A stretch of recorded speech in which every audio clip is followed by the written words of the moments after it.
एक बहुत ही आम समस्या है। हम अधिकतर पाया गया है कि लोगों के कान बहते रहते हैं, खुजली चलती है और वो उससे परेशान रहते हैं। तो कान के बहने के क्या कारण हैं और उसके क्या समाधान हैं, क्या ट्रीटमेंट ऑप्शंस हैं, इसी पे आज हम बात करेंगे।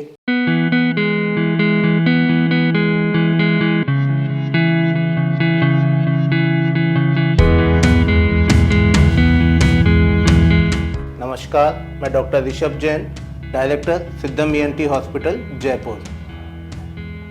कान के बहने के कई कारण हो सकते हैं। हो सकता है ये कान की जो स्किन है वो कई बार स्वेल अप हो जाती है हम लोगों को इचिंग करने की वजह से, तो कान बह सकता है। कान के अंदर कोई फुंसी हो गई तो कान बह सकता है, जिसमें साथ में आमतौर पर दर्द भी आपको मिलेगा। या फिर कान का पर्दा फट गया और कान के अंदर इन्फेक्शन हो गया तो बह सकता है।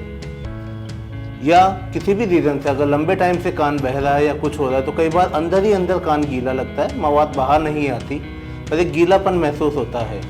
ये लक्षण होता है कि हो सकता है आपके अंदर कान की हड्डी गलने की बीमारी पैदा हो गई हो। इसके अलावा अगर कोई गांठ है या कोई और बड़ी बीमारी है कान में तो भी कान बह सकता है। तो अगर हम देखें तो एक आम सूजन से लेके कान के अंदर की गांठ तक जैसी बड़ी बीमारी का एक कॉमन लक्षण होता है कि आपका कान बह रहा है। ये मवाद कई तरीके की हो सकती है, बिल्कुल पानी जैसा भी आ सकता है, पीली मवाद जैसा भी आ सकता है, या फिर जो पानी आ रहा है कान में से आपके उसके अंदर बहुत गंदी बदबू भी आ सकती है। अलग अलग बीमारियों में अलग अलग मवाद अलग अलग तरीके की चीज़ों को इंडिकेट करती है।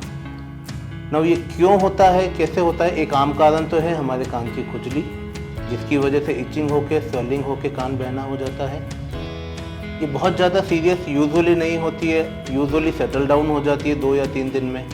आमतौर पे ऐसे केसेस में मरीज मेडिकल शॉप से कुछ ईयर ड्रॉप्स लेके डाल लेता है, सेटल डाउन हो जाती है। अगर नहीं हो रही है तो फिर एक बार आपको अपने ईएनटी के डॉक्टर से कंसल्ट करना है। हो सकता है वो स्वेलिंग ज़्यादा आ गई हो, उनको डॉक्टर्स को उसमें सफाई करके कई बार दवाई की कुछ पट्टी या कुछ अंदर डालनी होती है, जिससे हीलिंग थोड़ा फास्ट हो जाती है। एक अदर इम्पोर्टेंट कारण हो गया कान का पर्दे का फटना। अगर आपके कान में पर्दा फट गया है तो जब भी कान में थोड़ा सा भी पानी या नमी हवा से कान में जाएगी या थोड़ा जुकाम या कुछ भी लगेगा या कोई भी कारण से और इन्फेक्शन हो गया तो फिर कान बहेगा। ऐसे केसेस में यूजुअली कान बहता है थोड़े दिन, फिर सूख जाता है, फिर थोड़े दिनों बाद बहेगा, फिर सूख जाएगा। इस तरीके का एक प्रोसेस चलता रहता है। और जब भी आपका कान बहेगा मान के चले कि कान के अंदर कुछ ना कुछ टिश्यू है वो आपका डिस्ट्रॉय होएगा, जिससे आपकी मवाद बनी है।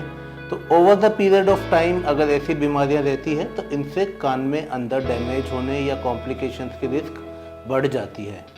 तो अगर आपको ऐसा लग रहा है कि ये बार बार इस तरीके से हो रहा है तो इसको नेग्लेक्ट ना करें, अपने डॉक्टर्स को दिखाएं। वो आमतौर पर जो प्रैक्टिस होती है उसमें एक बार आपको एंटीबायोटिक्स और क्लीनिंग करके कान को सुखा देते हैं, ईयर ड्रॉप्स वगैरह देते हैं। कान सूखने के बाद हो सकता है आपको सर्जरी या कुछ एडवाइस करी जाए, तो जो भी आपके डॉक्टर्स एडवाइस करते हैं उसको फॉलो करें। अगर कान के अंदर हड्डी गलने की बीमारी है तो आमतौर पे कान अधिकतर केसेस के अंदर हल्का हल्का गीला महसूस होता है मरीज को, मवाद बाहर नहीं आती। कभी कभी उसके ऊपर सुपर एडेड इन्फेक्शन हो जाएगा तो फिर मवाद बाहर आती है। आमतौर पे ऐसी मवाद अगर देखा जाए तो उनमें काफ़ी बदबू भी होती है, वो बदबूदार मवाद होती है। तो ये इंडिकेट कर रहा है एक अंदर सीरियस डिजीज़ है, जिसमें आगे जाके कुछ भी कॉम्प्लिकेशंस हो सकते हैं, इंक्लूडिंग मवाद का दिमाग तक जाना, चेहरे के नस का लकवा लगना, कान की सुनने की नस डैमेज हो जाना, चक्कर आना, बॉडी इम्बैलेंस हो जाना, ये सारी चीज़ें इसमें हो सकती है। अगर ऐसा है तो ये एक सीरियस चीज़ है, आपको इमीडिएटली अपने डॉक्टर्स के पास जाना चाहिए। अगेन वो एक बार इसको सुखाने की कोशिश करते हैं और सुखाने के बाद इसमें एक ऑपरेशन की आवश्यकता होती है, जो आपको करवाना ही करवाना है अगर आपके डॉक्टर्स आपको सजेस्ट करते हैं तो। इसमें लापरवाही बिल्कुल ना करें।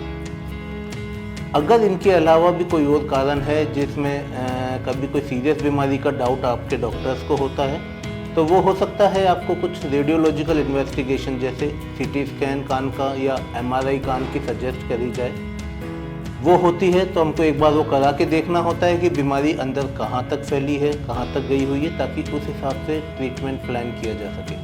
तो अगर ऐसा कुछ लगता है तो भी अपने डॉक्टर को सजेस्ट करें, उसकी एडवाइस को फॉलो करें, जो भी बोलता है वो करने के बाद उसको फॉलो करें, ताकि आप एक स्वस्थ ज़िंदगी जी सकें और खतरों से बचा जा सके। आज तक के लिए इतना ही। स्वस्थ रहें, खुश रहें, अच्छा सुनते रहें। नमस्कार, मैं doctor Rishabh Jain, director Siddham ENT hospital.